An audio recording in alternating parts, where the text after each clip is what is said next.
आणि महापौर कुणाचा विराजमान होणार ही चर्चा जशी मुंबई आणि MMR रिजनच्या काही महत्त्वाच्या महानगरपालिकांसंदर्भात होतीये तशीच ती कोल्हापूरच्या बाबतीत सुद्धा होतीये। खरं तर महायुतीला एक प्रकारे बहुमत मिळालेलं आहे कोल्हापूर महानगरपालिकेचा विचार करता, पण सर्वात मोठा पक्ष कोल्हापूर महानगरपालिकेमध्ये हा काँग्रेस आहे।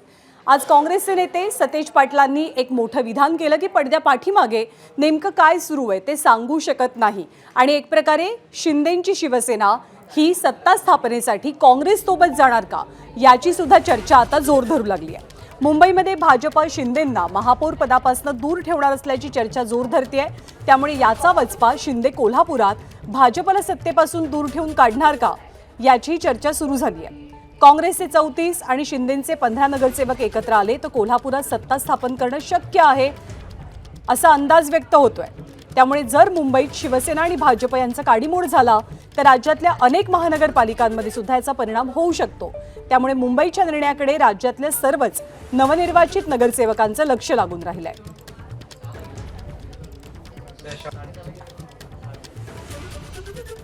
शिवसेनेला जर कोल्हापुरात महापौर पद जे आता मागतायत ते जर नाही दिलं किंवा काही पुढे त्यांच्यामध्ये मतभेद झाली तर काँग्रेस त्याच्यासाठी आता काय जर तरच्या गोष्टीवर जाहीर बोलता येणार नाही, बॅकडोर चर्चा जाहीर कशी करणार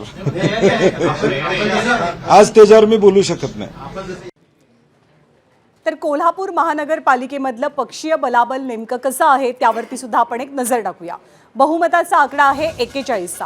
कोल्हापुरात भाजपकडे 26 नगरसेवकांची ताकद आहे, शिवसेनेकडे 15, राष्ट्रवादी काँग्रेसकडे 4 या तिघांनी एकत्रित निवडणुका लढवलेल्या महायुती म्हणून कोल्हापूर मनपासाठी तर काँग्रेस हा सर्वाधिक नगरसेवक निवडून आणलेला पक्ष ठरलेला आहे। पण काँग्रेसला जर महापौर बसवायचा असेल तर अर्थातच एक तर राष्ट्रवादी किंवा शिंदेंची शिवसेना यापैकी एकाची साथ लागणार आहे। त्यामुळे कोल्हापुरात काय होतंय याची सुद्धा जबरदस्त चर्चा आहे। एबीपी माझा, उघडा डोळे बघा नीट।